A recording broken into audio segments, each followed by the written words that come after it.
মালিক,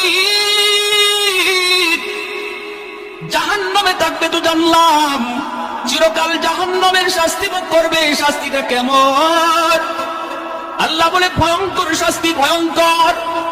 সাধারণ জাহান্নামীরা এত শাস্তি পাবে না যতটা শাস্তি পাবে একজন খুনি। জাহান্নামের ভিতরে সে এতটাই কষ্টে থাকবে। জাহান্নামের আযাবেরও ধরন আছে রে ভাই, সবার আযাবের ধরন কিন্তু একরকম নয়। আল্লাহ বলেন দুনিয়াতে যারা ইচ্ছাকৃত কেউ কাউকে খুন করলো, জাহান্নামের ভিতরে তার আযাবটা হবে সবচেয়ে বেশি যন্ত্রণাদায়ক। জাহান্নামের ভিতরে তার আযাবটা হবে বড় কঠিন। এজন্য ভাই একটু খেয়াল করে শুনো রে আল্লাহর গোলাম। মায়ার নবী বলেন হাসরের মাঠে আল্লাহ আদালত নিয়ে যখন বসবে, বিচার কাজ আল্লাহ শুরু করবে, সর্বপ্রথম আল্লাহর আদালতে বিচার শুরু হবে খুনের মামলা দিয়া।